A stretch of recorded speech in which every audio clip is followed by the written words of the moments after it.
Bom dia, meu nome é Fábio, professor de História. Hoje a aula está direcionada para o primeiro ano do ensino médio, que é o capítulo 7 do módulo 2, com o tema Império Romano.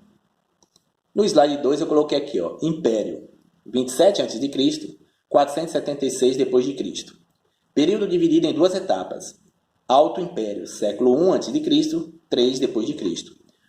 Apogeu do Império, expansão territorial, expansão do escravismo, paz romana, hegemonia militar romana. Então vejam bem. Após o chamado Segundo Triunvirato, que foi a disputa do poder entre três militares, que foi Otávio, Lepto e Marco Antônio, Otávio vai vencer e se tornar o primeiro imperador romano, onde ele vai ter a principal tarefa, que é de restabelecer o equilíbrio político e social de Roma, que foi abalado durante a República Romana, para promover a estabilidade política e econômica do Império. Então, para restabelecer a questão política e social do Império, ele vai manter as instituições republicanas, certo? E o Senado. Isso vai, de certa forma, beneficiá-lo, porque ele vai ser nomeado como Augusto. É uma palavra de origem religiosa que atribui o caráter divino ao imperador. Então, o imperador ele passa a ser visto como um Deus, certo? E esse apogeu do Império vai ser realizado a partir também da distribuição do trigo, que era a base de alimento de Roma. E ele vai conceder também o perdão de dívidas aos camponeses. E também ele vai perseguir os senadores corruptos. Tudo isso para promover o crescimento do seu império. A expansão territorial está diretamente ligada ao final da República. Então, Roma ela promoveu uma grande extensão territorial e adquiriu uma grande quantidade de mão de obra escrava através das guerras, certo? Então, através das guerras, eles vão ter uma grande expansão territorial e uma grande quantidade de mão de obra escrava, certo? O que foi a paz romana? A paz romana ela vai durar basicamente 200 anos, certo?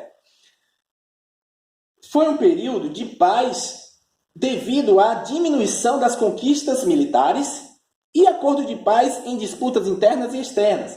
Ou seja, os imperadores nesse período eles vão resolver os conflitos através de por diplomacia e não por guerras. Por isso que esse período vai ser conhecido como paz romana, certo? Política do pão e circo. Populismo, paternalismo, controle social, espetáculo de sangue no Coliseu. Forma ideológica de comprovar a superioridade do povo romano sobre os bárbaros. Então, a política do pão e circo ocorreu devido à grande desigualdade social em Roma. Na tentativa de conter as revoltas sociais, foi instaurada essa política do pão e circo, certo? E que tinha como objetivo distribuir pão de forma gratuita e promover atividades de lazer para a população romana, que eram corridas de carros puxados por cavalos e principalmente a luta de gladiadores no Coliseu.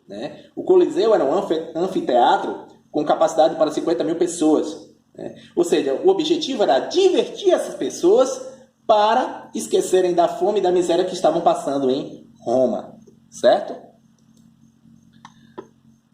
Ainda aqui no Alto Império, a formação do cristianismo, oposição ao poder divino do imperador, ameaça de subversão da ordem imperial, perseguição aos cristãos, morte no Coliseu e crucificação. Então, a religião dos romanos era politeísta, com crença em vários deuses. E tinha também o culto ao imperador, que era visto como um deus. Só que, com o surgimento de Jesus na Palestina, começou a se pregar uma religião monoteísta e interpretar as escrituras judaicas de maneira que desagradou o império. Então, o imperador ele vai passar a perseguir e condenar à morte na cruz os seus seguidores, e passaram também a sofrer né, com violência e obrigados a lutas nas arenas. Ou seja, Jesus foi crucificado, né, e os seus seguidores, né, foram perseguidos e obrigados a lutar nas arenas, certo? Agora, no chamado Baixo Império, século III ao V, declínio do Império, anarquia militar, imperadores versus generais, fragmentação do exército, enfraquecimento militar do Império, fim do expansionismo territorial, crise do escravismo, escassez da mão de obra, certo? A dificuldade de administrar o vasto território, né, gerou grande corrupção e disputa pelo poder político de Roma, né, devido à sua grande extensão territorial. Isso vai enfraquecer o poder do imperador. E aí os generais, né, aqui ó, os generais, eles passaram a exigir o direito de nomear os imperadores. Isso causou, né, muitas mortes, né, pela disputa do poder político, certo? Diante disso, as fronteiras de todo o Império Romano ficaram vulneráveis, né, dando margem para a invasão de outros povos que eram chamados povos germânicos, né? E os romanos eles deixaram de conquistar territórios, né, a partir do século III, o que gerou a chamada escassez da mão de obra escrava. Bom, gente, essa é a primeira parte do nosso assunto. Vamos para a segunda parte.